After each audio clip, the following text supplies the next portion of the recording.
తాజాగా కిషన్ రెడ్డి హయాంలో జరిగిన మౌలిక వసతుల కల్పనకు నిదర్శనం ఆరాంగఢ్ శంషాబాద్ ఫ్లైఓవర్. కేంద్రం సహకారంతో 6 లేన్ల ఫ్లైఓవర్ నిర్మాణం జరిగింది. దీంతో పాటు భారతదేశంలోనే మొట్టమొదటి విమానయాన పరిశోధనా కేంద్రం కారో సివిల్ ఏవియేషన్ రీసెర్చ్ ఆర్గనైజేషన్ ని బేగంపేట్ విమానాశ్రయంలో ఏర్పాటు చేశారు. 400 కోట్ల ఈ ప్రాజెక్ట్ ని తెలంగాణకు శాంక్షన్ చేసింది మోదీ సర్కార్. దీంతో పాటుగా నల్లగుంటలో 22 కోట్లతో NSTIని ఏర్పాటు చేశారు.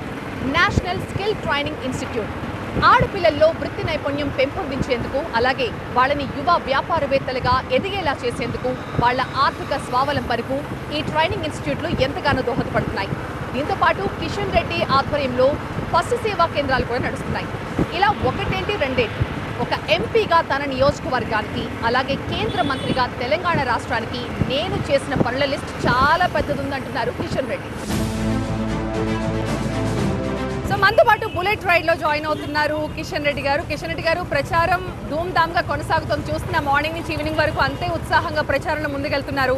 సో సికింద్రాబాద్లో మీరు అబ్జర్వ్ చేసిన దీర్ఘకాలిక సమస్యలు ఏంటంటే ఏం చెప్తారు?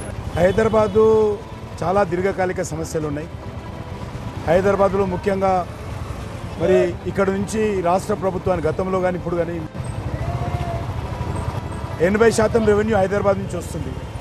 కానీ హైదరాబాద్కు బడ్జెట్ కేటాయింపులు 5% కూడా ఉండదు.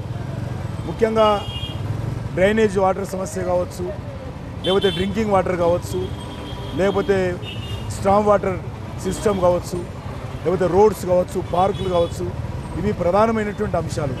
ఈ విషయంలో కూడా రాష్ట్ర ప్రభుత్వం గతంలో ఉన్నటువంటి టీఆర్ఎస్ ప్రభుత్వము పూర్తిగా నిర్లక్ష్యం చేయడం జరిగింది. ఏదో హైటెక్ సిటీలో పెద్ద పెద్ద రోడ్లు వేసి దాన్ని కలర్స్ పూసి హైదరాబాద్ అభివృద్ధి జరిగిందని చెప్పి తప్ప హైదరాబాద్ వాస్తవంగా అభివృద్ధి జరగల. సార్, మోదీ గారి హయాంలో హైదరాబాద్కి వచ్చిన మరొక పెద్ద గిఫ్ట్ ఏంటంటే civil aviation research organisation Begumpet ఎయిర్పోర్ట్లో మీరు పెట్టించింది research centre. Civil aviation research organisation ఈరోజు సివిల్ ఏవియేషన్ రీసెర్చ్ ఆర్గనైజేషన్ ముందు అది బాంబేలో పెట్టాలనుకున్నారు, అంతకుముందు ఢిల్లీలో పెట్టాలనుకున్నారు. నేను ప్రధానమంత్రి గారితో మాట్లాడి సౌత్ ఇండియాలో హైదరాబాద్లో పెట్టాలని రిక్వెస్ట్ చేసినప్పుడు ఆయన పెద్ద మనసుతో అంగీకరించి ఆ రీసెర్చ్ ఆర్గనైజేషన్ హైదరాబాద్లో వచ్చింది. ఇది ఆల్మోస్ట్ ప్రైమ్ మినిస్టర్ గారు వర్చువల్గా ప్రారంభించడం జరిగింది. అది ఏసియాలోనే అటువంటి ఇన్స్టిట్యూట్ లేదు. చాలా అద్భుతమైనటువంటి ఇంటర్నేషనల్ స్టాండర్డ్ ఉన్నటువంటి స్టేట్ ఆఫ్ ఆర్ట్ ఇన్స్టిట్యూట్ మన హైదరాబాద్కు రావడం జరిగింది. అండ్ తర్వాత మీ ఎంపీ నిధులతో ఎన్నో స్కిల్ డెవలప్మెంట్ సెంటర్లు ఏర్పాటు చేశారు హైదరాబాద్లో. అవి వాటి పనితీరు ఎలా ఉంది సార్? 16 సెంటర్స్ ఏర్పాటు చేయడం జరిగింది. చాలా నేను ఎమ్మెల్యే ఉన్నప్పుడు కూడా అంబర్పేటలో వేలాది మందికి ట్రైనింగ్ ఇవ్వడం జరిగింది. ముఖ్యంగా మహిళలు ఎవరైతే ఉంటారో వాళ్ళందరికీ స్కిల్లింగ్ ఇచ్చాము.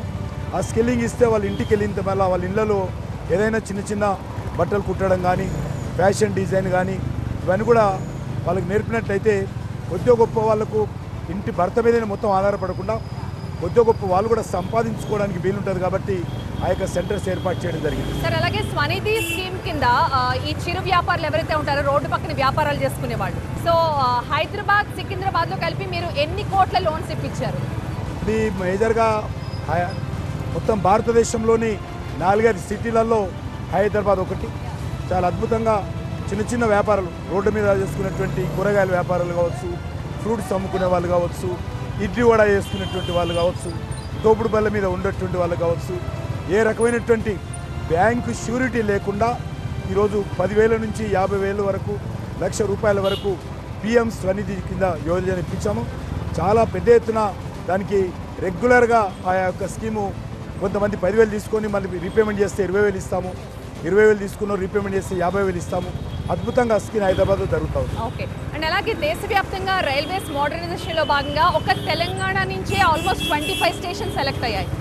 సో ఇంత నెంబర్లో తెలంగాణకి రావడం వెనుక మీ కృషి ఎంత ఉందంటే ఏం చెప్తారు? టోటల్గా అవి నేను 40 రైల్వే స్టేషన్స్ కేంద్ర ప్రభుత్వానికి ప్రధానమంత్రి గారు చెప్పడం జరిగింది. ఆయన చెప్పాడు ఫస్ట్ ఫేజ్లో కొన్ని తీసుకుందాము, మిగిలిన తర్వాత తీసుకుందామని. అందులో అన్ని రైల్వే స్టేషన్స్ యాదగిరిగుట్ట కావచ్చు, జైరాబాద్ కావచ్చు, కరీంనగర్ కావచ్చు, ఖమ్మం కావచ్చు, వరంగల్ కావచ్చు, ఇట్లాంటి అన్ని రైల్వే స్టేషన్స్ కూడా ఆధునికమైనటువంటి పద్ధతిలో అక్కడ ఉన్నటువంటి ఆ జిల్లాలో ఉన్నటువంటి ప్రాధాన్యత దృష్టి పెట్టుకొని ఆ యొక్క లేఅవుట్ కూడా అంటే డిజైనింగ్ కూడా ఆ రైల్వే స్టేషన్ డిజైన్స్ కూడా ఉంటుంది. ఉదాహరణ యాదగిరిగుట్ట స్టేషన్ ఉందనుకోండి, యాదగిరిగుట్ట డిజైన్ ఉంటుంది. వరంగల్ ఉంటే కాకతీయ తోరణ ఒకటి ఉంది. ఆ రకంగా రైల్వే స్టేషన్స్ అన్నీ కూడా రీమోడలింగ్ చేస్తున్నాం. అందులో నా సికింద్రాబాద్లో ఈరోజు 4 రైల్వే స్టేషన్స్. ఒకటి మన హైదరాబాద్కు వచ్చేటువంటి ట్రాఫిక్ ఏదైతే ఉంటుందో అందరూ కూడా సికింద్రాబాద్ దిగుతారు. వాళ్ళు తిరిగి వెళ్ళాలంటే చాలా కష్టం అవుతుంది ట్రాఫిక్లో. కాబట్టి అది దృష్టిలో పెట్టుకుని ఏం చేశామంటే చెర్లపల్లిలోనే దిగేసి వాళ్ళు తమ ప్రాంతాలకు వెళ్ళిపోవచ్చు ఓఆర్ఆర్ ద్వారా, ఔటర్ రింగ్ రోడ్ ద్వారా. అందుకోసం న్యూ టెర్మినల్ వస్తూ ఉంది. అది 98% పూర్తయింది. ప్రధానమంత్రి గారు ప్రమాణ స్వీకారం చేసిన తర్వాత జూలైలో ఆ యొక్క చెర్లపల్లి రైల్వే స్టేషన్ డెడికేట్ చేస్తాం. సార్ తర్వాత సెంట్రల్తో స్టేట్ రిలేషన్స్ ఎలా ఉన్నాయి? గతంలో అంత గొప్పగా లేనట్టు అనిపించినాయి, మరి ఇప్పుడు ఏమైనా కాదు ఆ మాత్రము ఏ మాత్రం లేదు. తెలంగాణకు చాలా నష్టం జరిగింది కేసీఆర్ వ్యవహారం కారణంగా. అనేక రకాలుగా ప్రధానమంత్రి గారు ఒక మరి రైల్వే స్టేషన్స్ ఇనాగ్రేషన్స్కి వచ్చిన, ఒక రైల్వే మ్యానుఫ్యాక్చరింగ్ యూనిట్ ఇనాగ్రేషన్కి వచ్చిన, ఒక ఎరువుల పరిశ్రమ ఇనాగ్రేషన్కి వచ్చిన, లేకపోతే ఒక పవర్ ప్రాజెక్టు ప్రారంభోత్సవం చేస్తాని రమ్మన్న కూడా రాకుండా ఇర్రెస్పాన్సిబుల్గా గతంలో ఉన్నటువంటి ముఖ్యమంత్రి వ్యవహరించారు. మరి ఇప్పుడు చూద్దాము, మొదటి కొత్త ముఖ్యమంత్రి కాబట్టి ఫస్ట్ ఒక ఇనాగ్రల్ ఫంక్షన్కి వచ్చాడు. మరి చూద్దాము ఎంత వస్తాడో ఈయన కూడా చూడాల్సినటువంటి అవసరం ఉంది. ఒక సంబంధాలు అనేటువంటివి ఏదైనా సరే రాజకీయాలు ఉంటాయి, కానీ తెలంగాణ రాష్ట్రానికి సంబంధించినటువంటి అభివృద్ధి కార్యక్రమాలు కానీ తెలంగాణ ఇంట్రెస్ట్లో చేయాల్సినటువంటి కార్యక్రమాల విషయంలో కానీ రాజకీయాలు చేయకూడదనేది నా అభిప్రాయం. నేను మంత్రి అయిన తర్వాత అనేక ఉత్తరాలు రాశాను డెవలప్మెంట్ మీద, ఒక్కదానికి కూడా జవాబు ఇవ్వలేదు. ఒక కేంద్ర మంత్రిగా ఉత్తరం రాస్తే 40-50 ఉత్తరాలు రాస్తే కనీసము ఉత్తరము చేరిందని కూడా జవాబు ఇవ్వకుండా వ్యవహారం చేశారు ముఖ్యమంత్రి గారు. ఈ రకంగా డెవలప్మెంట్ కోసము రాష్ట్ర ప్రభుత్వం అనేక రకాలుగా మేము ప్రయత్నం చేసినప్పుడు కూడా ఏ రకమైనటువంటి సహకారం ఇవ్వలేదు మాకు. సార్ మీరు పర్యాటక సాంస్కృతిక శాఖతో పాటుగా ఈశాన్య రాష్ట్రాల అభివృద్ధి శాఖ మంత్రిగా కూడా ఉన్నారు. సో మీ హయాంలో అక్కడ జరిగిన అభివృద్ధి ఏంటంటే ఏం చెప్తారు? ఈశాన్య రాష్ట్రాలలో చాలా అద్భుతమైనటువంటి అభివృద్ధి జరుగుతూ ఉంది. అక్కడ రోడ్ కనెక్టివిటీ కానీ, ఎయిర్ కనెక్టివిటీ కానీ, ట్రైన్ కనెక్టివిటీ 8 రాష్ట్రాలలో గతంలో ప్రధానమంత్రి గారు రాకముందు ఒక గౌతికే ట్రైన్ కనెక్టివిటీ ఉండేది. ఈరోజు అన్ని రాష్ట్రాలకు ట్రైన్ కనెక్టివిటీ తీసుకొచ్చాము. అంతేకాకుండా ఈరోజు మన యొక్క ఈశాన్య రాష్ట్రాలలో జాతీయ రహదారులు అద్భుతంగా నిర్మాణం చేయడం జరిగింది. మరి అనేక రకాల ఎయిమ్స్ హాస్పిటల్ పెట్టాము. అదేవిధంగా స్కిల్ సెంటర్స్ పెడతా ఉన్నాము, టూరిజం డెవలప్మెంట్ చేస్తూ ఉన్నాము.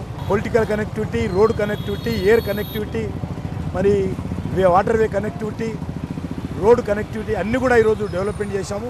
సార్ రాబోయే 5 ఏళ్లలో సికింద్రాబాద్ రూపురేఖలు మీరు ఎలా మార్చబోతున్నారు ఎంపీ అయితే?